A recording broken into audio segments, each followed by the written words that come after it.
Kita akan memperhatikan beberapa ayat untuk kita baca di awal. Mari kita perhatikan di dalam Kejadian 1 ayat 1. Saya akan menunjukkan ayatnya lalu kita baca bersama ya. Mari kita baca. Pada mulanya Allah menciptakan langit dan bumi. Lalu ada dua ayat kita akan baca bersama-sama juga, yaitu dari ayat 27 dan 28. Mari kita baca bersama. Maka Allah menciptakan manusia itu menurut gambarnya. Menurut gambar Allah diciptakannya dia, laki-laki dan perempuan diciptakannya mereka. Allah memberkati mereka, lalu Allah berfirman kepada mereka, beranak cuculah dan bertambah banyak.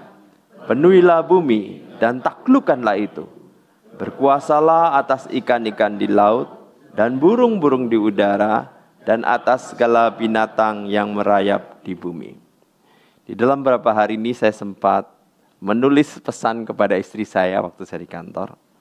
Ma, aku ingin mengajakmu ke negara paling indah di dunia.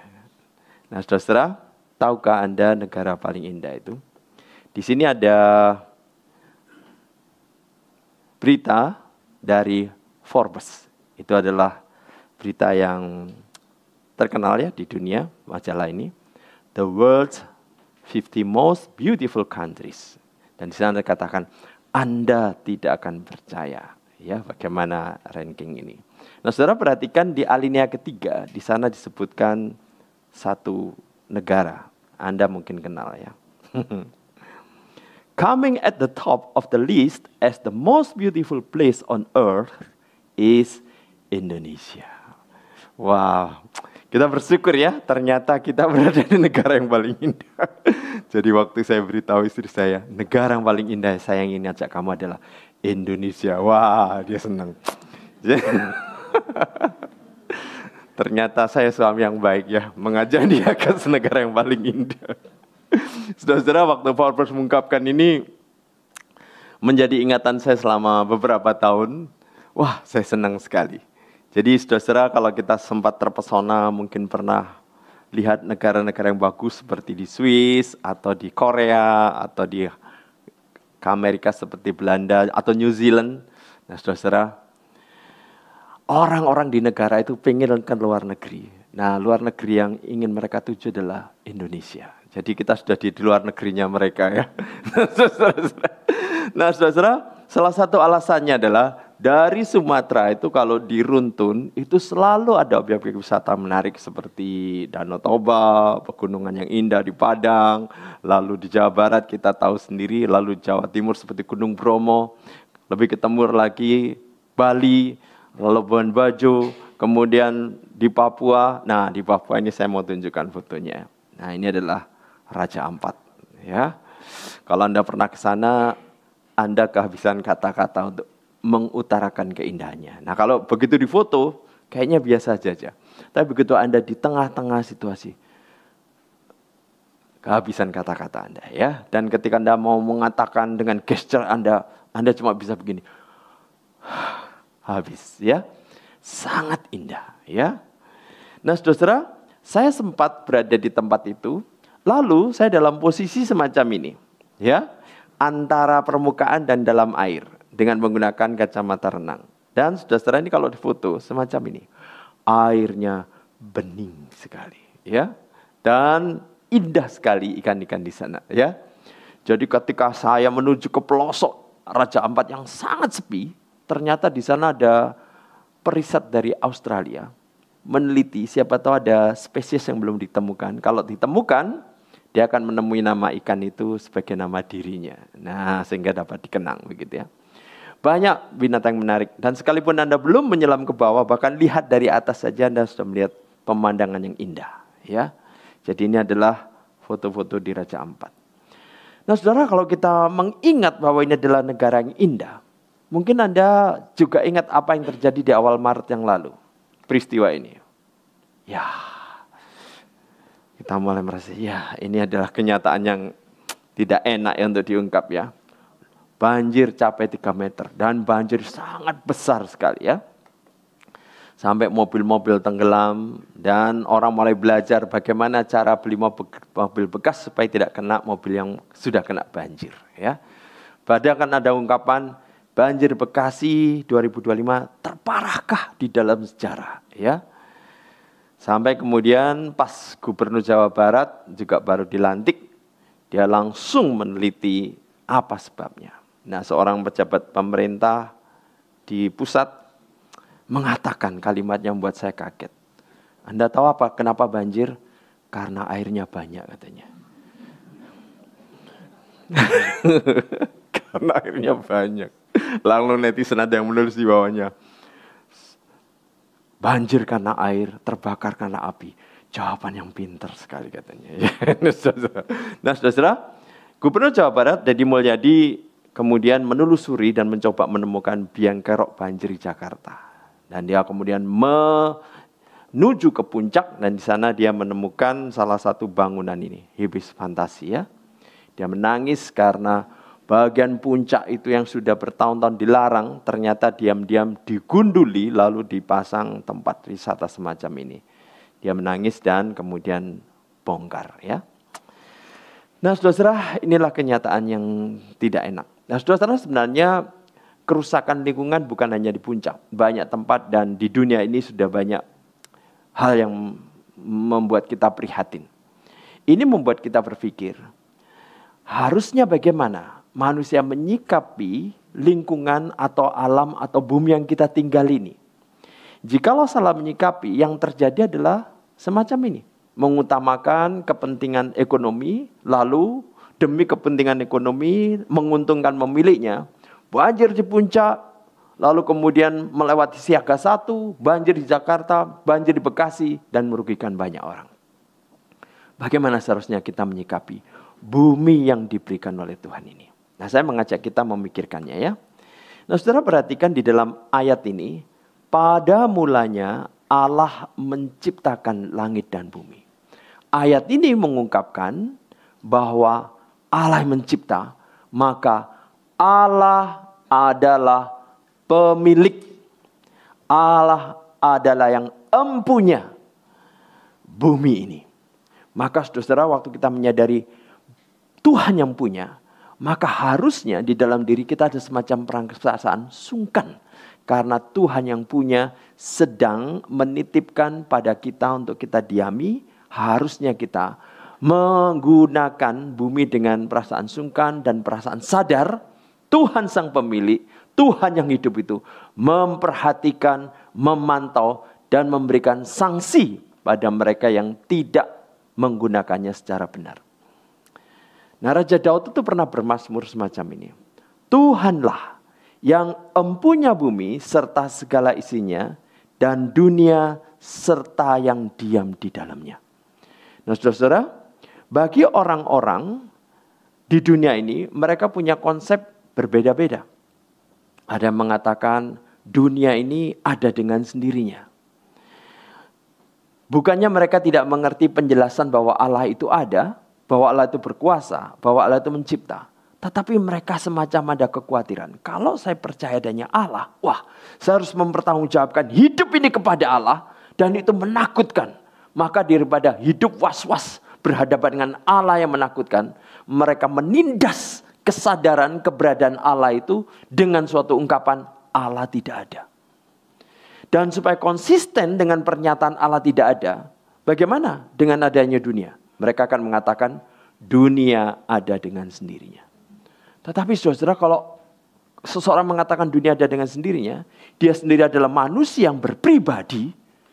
Bagaimana menjelaskan ada manusia yang berpribadi, sedangkan sebelumnya nothingness, sesuatu yang tidak ada. Maka ini menjadi ilogis, ini menjadi irasional. Maka saudara, ketika orang menentang atau mengatakan Allah tidak ada, ini menjadi suatu konflik di dalam pikiran dia tentang keberadaan dirinya yang suatu pribadi. Saudara, Tuhanlah yang punya bumi serta segala isinya dan dunia serta yang diam di dalamnya. Yang diam di dalamnya termasuk makhluk hidup di dalamnya, itu Tuhan yang punya. Maka waktu kita berhadapan dengan tumbuhan, binatang, kita harus memperlakukan dengan baik dengan suatu kesadaran. Tuhan sedang menyaksikan. Di dalam Mazmur juga dikatakan semacam ini. Punyakulah segala binatang hutan dan beribu-ribu hewan di gunung. Aku kenal segala burung di udara dan apa yang bergerak di padang adalah dalam kuasaku. Saudara-saudara, Tuhan memberikan bumi dengan segala keistimewaannya ini kepada manusia, maka manusia harus sadar, saya harus menjaganya, memperhatikan, mengelolanya dengan baik. Saudara, saya beberapa bulan yang lalu pergi ke Malang dan saya kaget mendengar cerita dari adik saya. Jadi adik saya tinggal di suatu area dan berapa meter dari tempat dia tinggal itu ada tetangga memiliki sumur. Dan sumur ini sudah ada lama di situ, tidak jelas pemiliknya. Dan kemudian berkembangnya penduduk, banyak keluarga tinggal di situ. Jadi sumur ini kadang-kadang dipakai, kadang-kadang tidak. Mereka mulai punya keran. Nah, saudara, lalu rupanya ada satu penduduk situ yang tempatnya lebih dekat di situ mulai pikir-pikir, aduh kami secara keuangan juga terbatas, tapi kami perlu septic tank. Daripada repot-repot bikin, toh sumur cuma dipakai kadang-kadang, dialirkan pembuangan tinja ke sana. Aduh, saudara mendengar cerita ini saja sudah mual.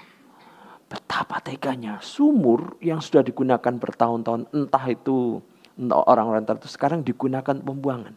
Nah, ketika mulai tersebar berita dari mulut ke mulut yang lain, mereka mulai tidak memukai sumur itu. Tetapi saudara, Anda saja mendengar ini sudah prihatin sekali. Sumur dengan air yang bersih disediakan Tuhan itu untuk digunakan oleh manusia dengan baiknya. Alangkah baiknya kalau itu disedot, kemudian dipompa dan dijadikan aliran air. Nah, saudara, adik saya yang tahu hal itu juga kaget. Lalu dia mengamati selama bertahun-tahun. Apa yang terjadi? Keluarga itu, sang kepala rumah tangga sakit. Ibu rumah tangga sakit. Sang anak sakit. Hidup mereka menjadi hidup yang malang. Misterius. Kenapa? Nah, saudara, itu menjadi misteri. Tetapi saudara, kalau dengar cerita ini kita mulai tahu. Mungkin Tuhan tidak berkenan. Karena sumur yang saya waktu kecil juga sempat lihat, aduh airnya bening sekali. Digunakan untuk pembuangan semacam itu. Dia pikir itu milik dia atau tidak ada yang pemilik sehingga dia sembarangan memperlakukan. Hati-hati. Ada yang punya, yaitu Tuhan. Lalu di dekat rumah seseorang penduduk di situ, ada sumur dipakai berdua. Maksudnya ada rumah tangga pakai dua. Yang satu pakai keran, yang satu juga pakai keran. Lalu sumur itu sepertinya jarang digunakan. Lalu keluarga yang satu mulai pikir, kita kok repot-repot ya cari pembuangan sampah. Mulai buang 1, 2 ke sumur. Lalu barang-barang corok dibuang ke sana. Saya tidak mau sebutkan barangnya apa, menjijikkan kalau sebutkan. Nah, saudara, tahu hal itu, langsung keluarga yang satu yang langsung tutup sumur itu dan tidak pakai. Keluarga yang sebelah yang membuang sampah di situ, dia biarkan. Dan keluarga itu mulai sakit-sakitan. Mulai banyak konflik. Aduh saudara, sumur itu digali oleh seseorang dengan biaya yang besar. Dan sumur itu pernah menjadi berkat bagi banyak orang. Sekarang ketika sembarangan dirusak, Tuhan tidak berkenan. Maka kita mesti hati-hati dalam dunia ini. Dunia ini ada yang punya. Dan yang punya itu mengawasi, memperhatikan. Tanpa kesadaran semacam ini, kita akan sembarangan menggunakan hal-hal yang ada di sekitar kita.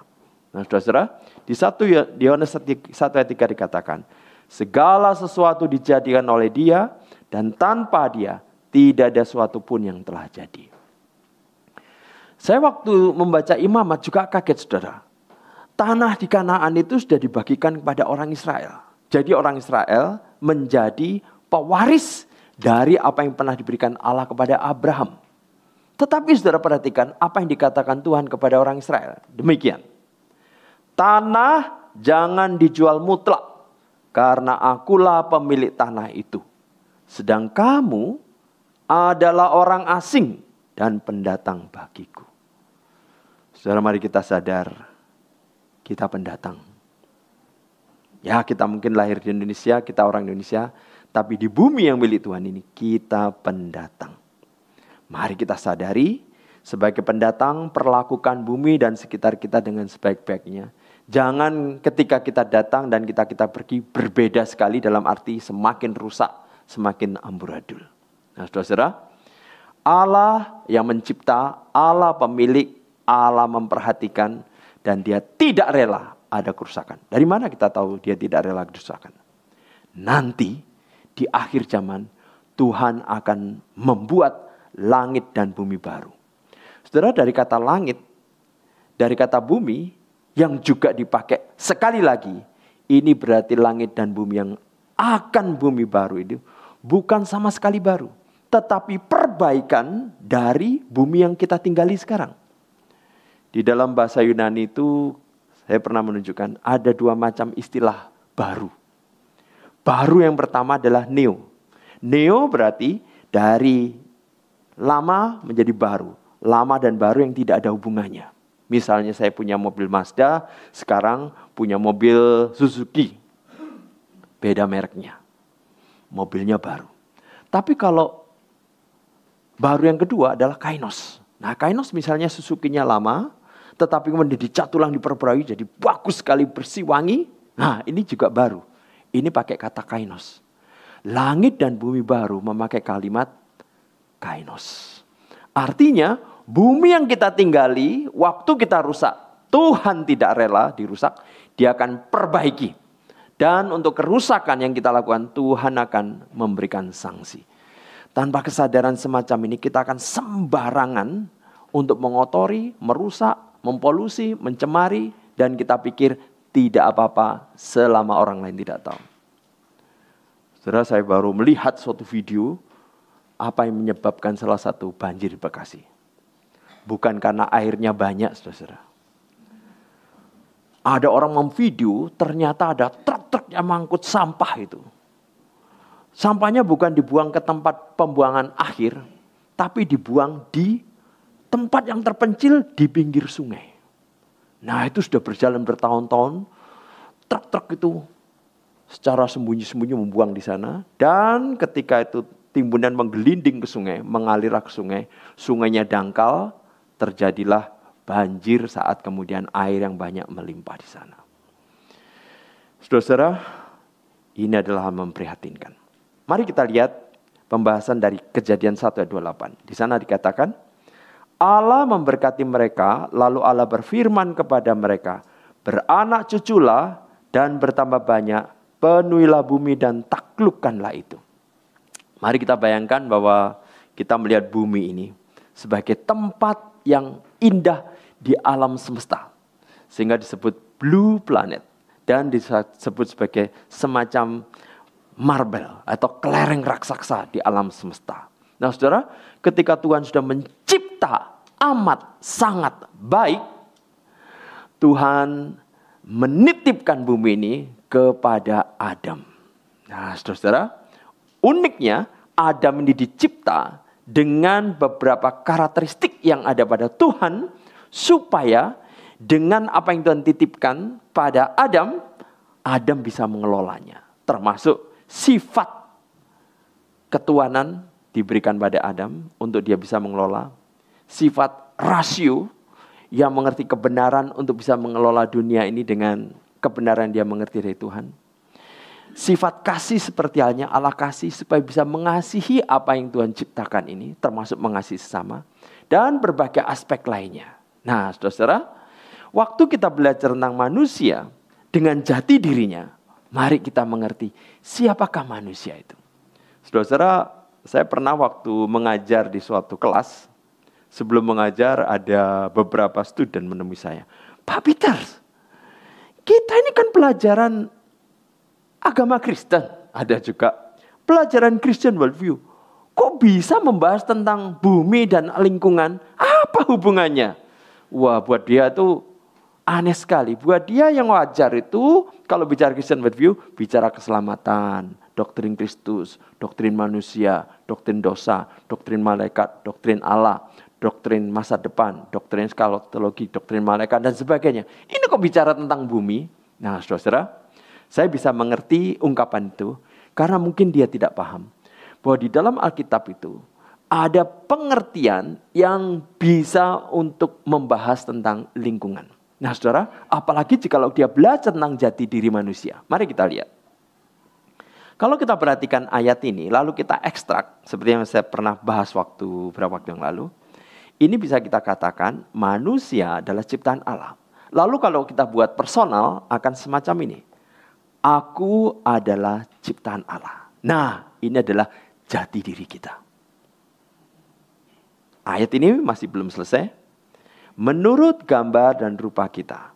Kalau kita ekstrak, manusia adalah gambar rupa Allah. Kalau kita personal, aku adalah gambar rupa Allah. Nah ini cara mengekstrak untuk mengenal jati diri kita. Nah sekarang coba saya ajak Anda melihat Kejadian 2 ayat 15.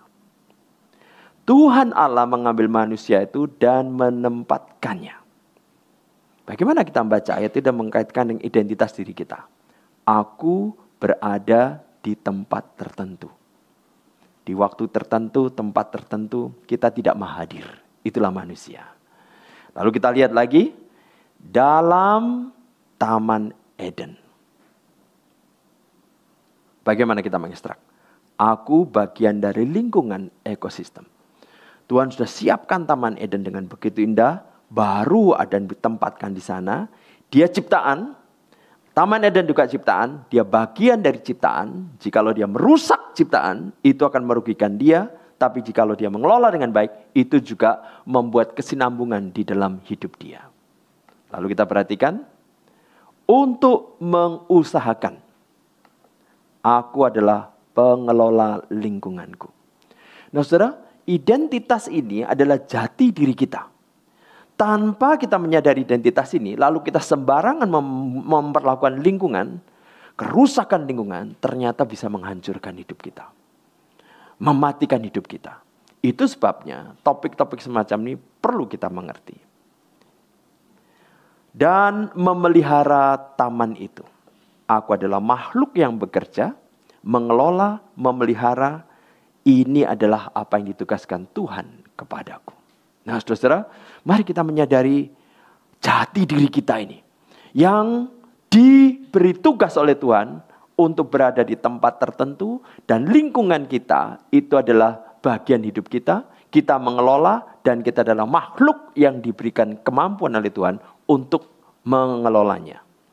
Mari kita perhatikan kembali ayat 28. Di sana dikatakan, taklukkanlah itu dan berkuasalah. Nah saudara, kata taklukkanlah dan berkuasalah, itu ada orang-orang yang salah paham.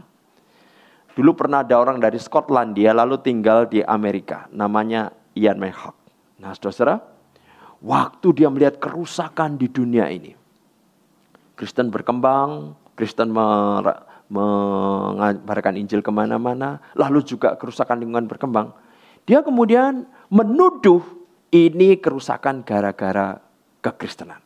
Dia mengatakan bahwa gara-gara kitab Kejadian untuk berkuasa dan menaklukkan, terjadilah kerusakan di mana-mana. Kerusakan ini disebabkan oleh ajaran kekristenan. Nah, saudara, ini sempat menggoncangkan sejumlah orang Kristen. Wah, berkuasalah, taklukkanlah. Wah, ini berarti sesuatu yang destruktif sifatnya. Tetapi saudara, ada orang kemudian berpikir dan meresponinya dengan bijak. Adakah kemungkinan bahwa kekristenan belum berada di suatu tempat dan di tempat belum ada kekristenan terjadi kerusakan? Jawabannya tentu saja ada. Maka klaim atau pernyataan dari Ian ini dipatahkan. Kerusakan tidak selalu terjadi karena ada orang Kristen di sana. Bahkan sebelum ada orang Kristen juga ada kerusakan. Karena manusia cenderung destruktif, merusak jikalau mereka tidak menyadari kewajibannya terhadap alam ini. Nah tetapi saudara, penjelasan berikutnya bagaimana? Selain bisa mengcounter bahwa tidak semua kerusakan disebabkan orang Kristen, cara Ian menafsir ayat itu juga keliru. Saudara kalau perhatikan di sini, beranak cucu, bertambah banyak, penuhlah bumi dan taklukkanlah itu. Di sini dikatakan berada di tempat tertentu, bagian dari ekosistem, pengelola lingkungan. Tuhan menitipkan pada orang Kristen Di dalam ayat-ayat selanjutnya, sebelumnya juga di dalam pasal 1. Tidak mungkin Tuhan bermaksud untuk menghancurkan merusak lingkungannya. Maka kenapa Ian salah menafsirkan?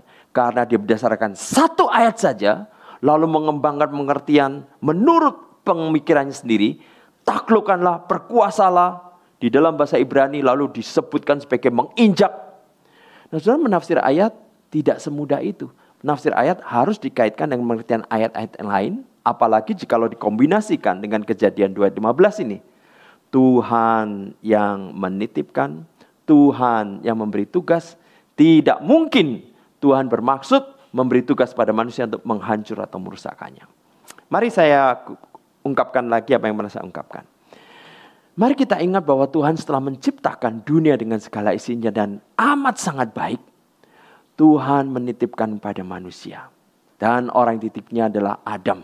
Dengan karakteristik gambar rupa Allah, Adam diberikan kemampuan, kompetensi untuk mengelola bumi. Dan Adam mendapat tugas, kelolalah bumi ini. Dan kalau Adam sendiri terlalu sedikit, Adam dan Hawa terlalu sedikit, maka beranak cuculah, berkembang biaklah, kelolalah bumi ini. Sambil memberitahu anak, cucu, cicit, canggahmu, bahwa yang mencipta bumi dan segala isinya adalah Allah. Sehingga mereka mengenal Allah dan memuliakan Allah yang menciptakan semua dengan sangat baik. Inilah yang disebut mandat budaya. Nah, saudara, mandat budaya adalah mandat yang pertama sebelum Tuhan memberikan mandat-mandat yang lain. Dan itu sebabnya saya sangat paham jikalau ada orang mengatakan, Pak, aneh sekali membahas bumi dan lingkungan hidup. Karena mereka tidak sadar ada mandat budaya. Dan mandat budaya ini ternyata, saudara, tidak dibahas di dalam teologi lain selain teologi reform. Jadi saudara, di luar teologi reform, mandat budaya bukan menjadi perhatian utama. Jadi kalau di dalam teologi yang lain ingin membahas tentang bagaimana bisnis, bagaimana ekonomi, bagaimana hukum, bagaimana hak asasi, bagaimana tentang mengelola bumi, mereka kutip dari teologi reform. Nah, kita lanjutkan. Waktu Adam dititipkan, ternyata Adam melanggar dan diusir Taman Eden. Adam gagal. Apakah Allah gagal? Tidak. Allah memilih satu orang bernama Abram yang kelak akan menurunkan bangsa Israel. Dan bangsa Israel ini yang mendapat tugas Tuhan untuk memperkenalkan Allah yang sejati kepada suku-suku bangsa lain. Sayang sekali bangsa Israel kemudian GR. Oh, kami the chosen people. Kami bangsa pilihan. Wah, kalau begitu kami sudah istimewa. Kalau begitu untuk apa memperkenalkan Allah kepada bangsa lain? Kami akan keep silent untuk bangsa-bangsa lain. Jadi bangsa Israel eksklusif diri, tidak menyampaikan, tidak memperkenalkan Allah kepada bangsa lain. Bahkan di dalam pepatah mereka ada kalimat, bangsa-bangsa lain adalah kayu bakar neraka. Nah, karena menganggap bangsa lain begitu hina, mereka tidak mungkin untuk memberitakan yang istimewa. Jadi bagaimana saudara? Apakah Allah gagal? Tidak. Allah sudah punya plan lain yang tidak diduga oleh bangsa Israel. Nah, plan itu apa? Nah, perhatikan, setelah Adam gagal, setelah Israel gagal, Tuhan ternyata dari kekal juga sudah mempersiapkan alternatif. Jika ini gagal, jika ini gagal, jika ini gagal bagaimana? Dan plan yang berikutnya adalah mempersiapkan komunitas atau kelompok orang di Kanan untuk terus melanjutkan peran Adam, peran bangsa Israel. Dan kelompok yang di Kanan ini terdiri dari orang-orang yang percaya pada Kristus yang mati dan bangkit. Nah, saudara, siapa orang-orang ini? Ini adalah orang-orang yang dipanggil untuk menjadi murid Kristus. Jadi kalau di sebelah kiri ini ada orang Israel atau orang Yahudi atau non-Yahudi termasuk bangsa Indonesia. Mereka percaya pada Kristus yang mati dan bangkit. Mereka menjadi komunitas yang di Kanan yang harus melanjutkan mandat budaya dari Adam. Inilah mandat pertama yang harus kita kerjakan. Mandat pertama yang harus kita mengerti, mandat pertama yang harus kita lakukan. Tetapi saudara, kalau cuma 2 orang tentu terlalu sedikit. Maka 2 orang ini perlu mengajak orang di sebelah kiri sebanyak mungkin ke sebelah kanan. Jadi bagaimana? Orang-orang ini dibina, dididik untuk mewarisi pengajaran para rasul dan dipersiapkan untuk diutus menjadikan murid Kristus lebih banyak orang lagi. Inilah yang disebut mandat amanat agung. Nah, saudara-saudara, sehingga orang-orang di Kanan ini dengan mandat amanat agung ini mewarisi pelayanan para rasul. Saya mengutip dari David Bosch semacam ini. Bagi Matius, para murid yang pertama adalah model bagi gereja. Para pengikut Kristus yang hidup di bumi harus menjadikan orang lain apa yang telah terjadi pada diri mereka. Murid-murid. Karena itu, bagi Matius tidak ada keterputusan antara sejarah Yesus dan era gereja. Jadi saudara, mari kita bayangkan kalau di kiri masih ada orang yang belum kenal Kristus. Orang di kanan yang sudah dipersiapkan, diutus, mengajak orang di kiri untuk percaya Kristus. Mengajak orang di kiri untuk percaya Kristus. Saudara sekarang tahu yang di kanan ini siapa? Inilah orang Kristen, inilah gereja. Nah, saudara, sehingga mari kita sadar sebagai orang Kristen, sebagai gereja, tugas saya dua yang sangat penting. Mandat budaya yang saya warisi dari Adam, dan mandat amanat agung yang saya warisi dari Adam kedua. Dan uniknya Kristus adalah keturunan Adam pertama, Kristus adalah keturunan Abram, Kristus adalah orang Israel. Jadi Kristus menggenapi apa yang pernah gagal dilakukan oleh pendahulunya. Puji Tuhan. Dan bagi orang percaya Kristus yang mati dan bangkit, Anda termasuk komunitas sebelah kanan, Anda termasuk milik Kristus, dan Anda gereja yang memiliki tugas dua ini. Adam hanya memiliki mandat budaya, tapi setelah Adam jatuh, keturunannya punya dua mandat. Mandat budaya dan ajak orang lain sebanyak mungkin untuk menjadi pengikut Kristus, melakukan mandat budaya, dan terus melakukan mandat amanat agung.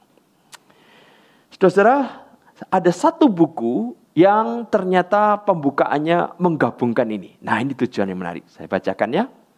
Misi gereja adalah amanat agung, melalui mana firman hidup dikhotbahkan kepada orang-orang berdosa melalui kuasa Roh Kudus, menjadikan mereka warga kerajaan Kristus, di mana mereka hidup bagi Dia di setiap bidang kehidupan, di dalam ketaatan pada mandat budaya dan mandat amanat agung. Puji Tuhan. Mari kita sadar, ini mandat hidup kita. Jadi saudara, bagi Anda yang tergerak untuk bekerja sepenuh waktu di bidang yang non-seminari, it's okay. Bagi Anda yang tergerak untuk full sebagai lulusan seminari, it's okay. Bagi Anda yang menggabungkan keduanya, it's okay. Di Amerika ada seorang dokter. Setelah dia pikir-pikir, saya mau pelayanan. Apa yang dia lakukan? Dia meninggalkan dokternya, lalu masuk suatu organisasi. Di situ dia melayani orang lain di dalam hal, katanya hal rohani. Lalu waktu dia ketemu Nancy Percy, seorang tokoh di dalam penulisan buku-buku Alkitab. Waktu wawancara dia nih, kenapa kamu meninggalkan profesi doktermu? Saya ingin pelayanan. Lalu, untuk pelayanan itu saya tinggalkan itu, ini yang saya kerjakan. Lalu dijelaskan, waktu kamu mengerjakan profesi doktermu, kamu sedang melayani orang-orang lain sakit. Dan itu yang Tuhan panggil kamu untuk melakukan sesuai dengan talenta kemampuanmu. Oh begitu ya? Aduh saudara. Untuk Amerika pun ada orang-orang yang tidak sadar bahwa itu adalah bidang pelayanan, mandat budaya yang Tuhan sediakan untuk dia. Saudara, saya ingin mengajak Anda membaca ayat 15 bersama-sama. 1, 2, 3. Tuhan Allah mengambil manusia itu dan menempatkannya dalam Taman Eden untuk mengusahakan dan memelihara taman itu. Saudara-saudara, dengan berkembangnya zaman, kemudian terjadi kelompok-kelompok agama, kelompok etnis, kelompok suku, dan sebagainya. Ada seorang pengajar di Harvard yang menulis buku, lalu dia menyatakan semacam ini. Samuel Huntington. Peradaban-peradaban besar dunia dengan kekayaan dalam hal agama, seni, kesusastraan, filsafat, ilmu pengetahuan, teknologi, moralitas dan ajaran dapat menjadi penyebab terjadinya persatuan atau perpecahan. Nah, saudara, jika orang sangat etnosentris, sangat mengutamakan etnisnya, sukunya, negaranya, asalnya, agamanya, maka atau sara yang kita kenal, itu bisa timbul konflik. Lalu bagaimana supaya tidak timbul konflik? Nah, saudara, sekali lagi berkaitan gereja, tugas kita adalah ini, ya, komunitas orang-orang yang dipanggil untuk menjadi murid Kristus dan diutus untuk menjadikan murid Kristus. Apakah ada titik temu dengan orang-orang non-Kristen? Saudara perhatikan gambar ini. Yang saya beri tanda silang itu adalah bukan titik temu, ya. Katakan ini berbagai etnis, berbagai suku, berbagai kepercayaan. Tetapi saudara, meskipun sangat berbeda, tetap ada titik temu. Temunya benar. Nah, saudara, saya berikan tanda di sini. Nah, ada titik temu. Salah satunya adalah di dalam mengelola bumi atau lingkungan hidup. Maka saudara, jikalau ini yang menjadi perhatian, ini bisa membuat orang terlibat semuanya. Saya beri contoh. Tahun 2000 pernah diadakan konferensi tingkat tinggi Milenium PBB. Dihadiri 189 negara. Lalu mereka mengambil keputusan penting dalam sejarah pembangunan dunia untuk memenuhi hak dasar manusia. Ini yang disebut Millennium Development Goals. Nah, saudara, ini berbagai suku, berbagai bangsa tiba-tiba punya perhatian yang sama dan bisa kolaborasi. Nah, salah satu targetnya adalah kelestarian lingkungan hidup. Ini dievaluasi setiap 5 tahun sekali. Dan target-target atau 8 tujuan, termasuk target dan indikator ini dirancang oleh Sekretariat PBB, IMF, termasuk Bank Dunia. Nah, saudara, target mereka apa saja? Nah, kita tidak perlu hafalkan, tetapi ini ada 8. Tetapi yang menjadi perhatian kita pagi ini adalah nomor 7 ini. Kesinambungan lingkungan hidup. Nah, dievaluasi dan diakhiri tahun 2015. Apa hasilnya? 2015 ini belum tuntas, maka dibuat kesepakatan dalam dokumen pembangunan global baru yang berjudul Transforming Our World, the 2080 Agenda for Sustainable Development. Jadi agenda ini sudah berakhir, lalu kesinambungannya disebut Sustainable Development Goals. Dan ini menjadi suatu proyek PBB. Jadi kalau Anda nanti ketemu gambar semacam ini, nah ini adalah disingkat biasanya SDG. Ya, saudara, PBB memikirkan lingkungan hidup perlu diperhatikan. Tapi mumpung ini kerjasama, concern manusia bisa sama di dalam hal apa? Kemiskinan, pendidikan, maka ada beberapa aspek. Nah, saudara, hal ini. Kemudian Indonesia karena termasuk anggota PBB mengadopsinya dan menggunakannya di Indonesia sampai hari ini. Jadi judulnya adalah Tujuan Pembangunan Berkelanjutan. Nah, saudara, di sana perhatikan nomor 6, akses air bersih dan sanitasi. Apalagi? Nah, di sana ada energi bersih dan terjangkau, penanganan perubahan iklim, menjaga ekosistem laut, menjaga ekosistem darat. Nah, saudara, Indonesia luas sekali dibanding Singapura, dibanding Malaysia. Bagaimana mengelolanya? Nah, rupanya pemerintah Indonesia punya penasihat yang baik, lalu disimpulkan. Di tengah dengan begitu banyaknya areal, mereka mengelolanya dalam satuan-satuan unit pemerintahan yang paling kecil. Nah, saudara, yaitu desa. Sebagai subordinat pemerintahan terkecil. Dan ternyata, saudara, 91% wilayah Indonesia adalah desa. Dan jumlah desa di Indonesia adalah sekian. Nah, saudara, ketika Indonesia menetapkan, oke, kita akan melakukan SDG dengan memperhitungkan wilayah-wilayah desa. Ini menjadi suatu ide tentang bagaimana melaksanakan SDG di dalam konteks unit terkecil desa. Ini adalah yang pertama di dunia, sekaligus yang terbesar di dunia. Nah, saudara, jadi kalau saudara-saudara mulai pikirkan bagaimana cara kita ambil bagian di dalam SDG. Indonesia sudah mengelolanya menjadi sesuatu yang unik dan menjadi pelajaran bagi negara lain. Dan ketika dikelola semacam ini.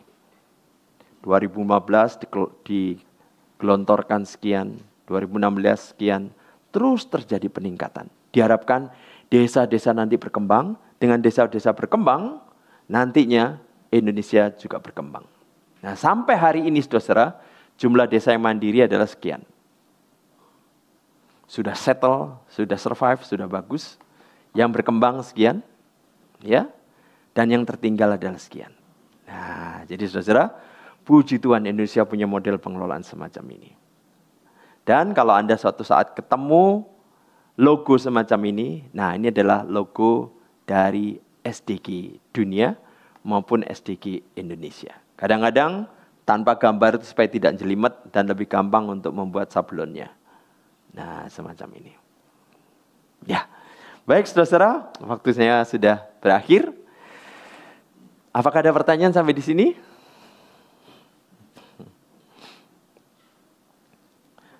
Ya, silakan.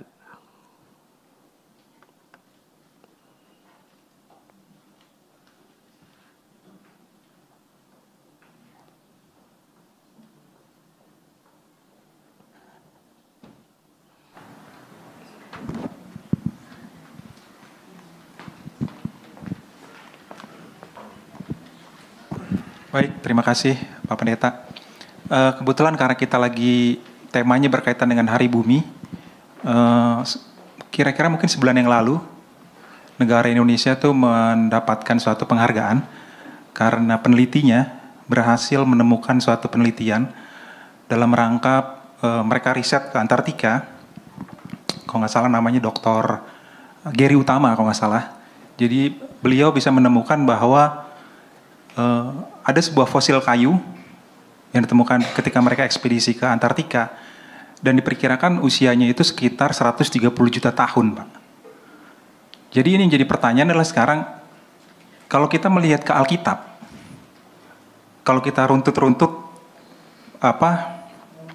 usia manusia di zaman Adam gitu ya, mungkin kira-kira kalau kita hitung mundur sekitar 6.000 sampai 8.000 tahun lah, mungkin ya Pak ya, perhitungan kasar aja gitu. Tapi ini ada satu penemuan ilmiah yang mengatakan bahwa ditemukan sebuah fosil kayu dengan usia 130 juta tahun. Dan itu menunjukkan bahwa di Antartika ketika itu nggak tertutupi salju tapi ada vegetasi hijau di hasil penelitian tersebut. Nah, ini kan ada dua kontraproduktif antara kita teologia dengan penemuan ilmiah gitu ya. Pertanyaan saya adalah bagaimana kita memposisikan diri ketika kita dihadapkan suatu data yang juga disajikan dalam bentuk ilmiah dengan keyakinan kita ataupun pemahaman kita dalam teologi reform misalnya. Bagaimana posisi kita memahami temuan-temuan data-data ilmiah seperti ini, Pak? Posisi kita di mana? Apakah kita merangkulnya, apakah kita menolaknya, atau kita malah men-challenge balik?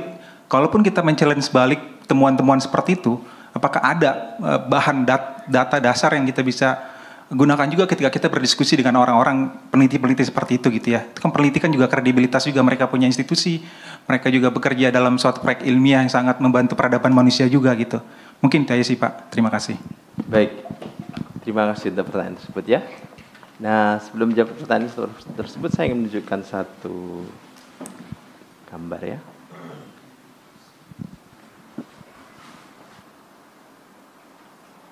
Mungkin gambar ini akan sangat menolong kita. Nah, kalau Anda melihat atau kenalan dengan Adam, umurnya kira-kira berapa?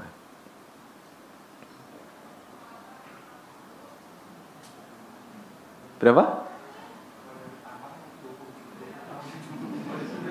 20 tahun, 30 tahun, ya. Kita kenalan, ya. Sudah ngobrol-ngobrol, lalu kita tanya, Om Adam, umur Om berapa? Kita sudah sambil menebak-nebak, 30, 20, 25. Lalu dia bilang, umur saya sehari. Wah, di situ kita kaget. Oh, Jangan guyon Om. Kalau tafsiran saya dan menurut kebiasaan orang-orang seusia saya, ini Bapak umurnya 30 tahun. Bapak umurnya berapa? Sehari. Yang benar? Benar. Kok bisa sehari? Saya memang dicipta kemarin dari debu. Lalu saya jadinya seperti ini, sehari. Wah, kita kaget ya. Jadi ada dua perspektif di situ. Perspektif penciptaan, Tuhan mencipta langsung dalam keadaan matang dan jadi. Yang matang dan jadi ini, kalau dipandang dari perspektif ilmu, sepertinya prosesnya berpuluh-puluh tahun. Padahal itu baru jadi. Nah, demikian juga alam semesta, demikian juga pohon kayu dan sebagainya. Ya, bisa saja itu diselidiki melalui cara karbon, lalu ini sekian juta tahun. Tapi kita percaya Tuhan waktu mencipta, itu mencipta langsung matang, sehingga ditafsirkan secara pengetahuan semacam itu. Jadi ini suatu perbedaan perspektif, tidak perlu membuat kita gonjang. Ya. Nah, kemudian kita ketemu Adam pas tua, misalnya. Wah, Pak, kita melalui lorong waktu sekarang ketemu Bapak. Umur Bapak kalau sudah tua berapa? 80? Enggak, lebih dari itu. 90? Enggak, lebih. 100? 105? Bukan. 110? Bukan. Berapa? 900 tahun. Kita kaget lagi ya. Jadi ada perbedaan memang ya. Jadi orang dulu bisa sangat tua sekali dan dia masih mampu melakukan ini itu. Baru setelah 930 beliau meninggal gitu. Jadi cara melihatnya berbeda ya. Tapi kita tidak menolak cara dia meneliti umumnya semacam itu, tetapi kita punya cara berpendapat semacam itu. Ya. Seperti dunia alam semesta mungkin ada yang menilai ratusan juta tahun, miliaran tahun, tapi karena kita tahu Tuhan mencipta dalam keadaan matang, bisa saja ketika mereka meneliti hal sederhana kemudian diarahkan ke alam semesta, pikirnya ini sudah berjalan miliaran tahun. Demikian. Baik, ada lagi pertanyaan? Nah, sambil menunggu pertanyaan berikutnya, ada suatu fakta menarik. Saudara-saudara,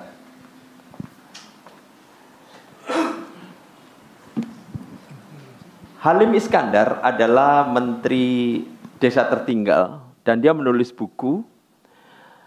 Anda tahu cara dia mengembangkan desa-desa ini supaya nanti menjadi desa yang established secara pendidikan, secara keberadaan sumber daya air dan sebagainya.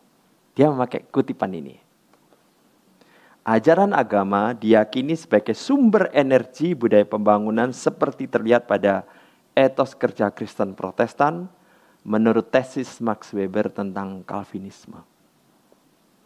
Jadi dia mempelajari tesis Max Weber di mana Calvinisme telah memberikan etos kerja yang bagus di Eropa, maka dia punya keyakinan pemikiran agama bisa berdampak untuk memotivasi masyarakat.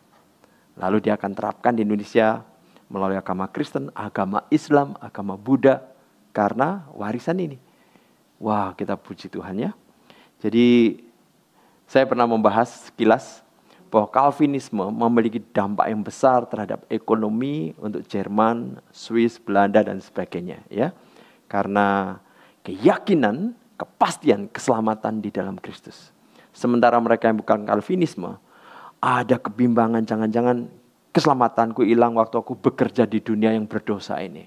Maka mereka tidak bisa bekerja secara maksimal, sambil bekerja, sambil diliputi perasaan berdosa. Kenapa aku bekerja dalam duniawi ini? Mereka sangat menghargai rahib karena dipandang lebih dekat surga. Nah, saudara-saudara, mereka tidak tahu waktu bekerja di dalam dunia perdagangan, dokteran, pengacara, dan sebagainya, mengajar, dan sebagainya. Asalkan dengan benar, itu mereka sedang memenuhi mandat budaya. Sayang sekali ya. Ada pertanyaan sampai di sini? Nah, untuk menyegarkan pikiran kita, ini keistimewaan lingkungan di Indonesia ya. Peringkat kelima, jenis amfibi. Peringkat keempat, jenis burung. Peringkat ketiga, jenis reptil. Peringkat pertama, kupu-kupu. Ada 121 jenis dan bagus-bagus indah. Peringkat pertama, mamalia. Ya, jadi saudara Indonesia ini memang luar biasa ya. Jadi kalau di antara kita ada yang studi, rencana studi lingkungan hidup, wah, semoga Tuhan memakainya di kemudian hari ya.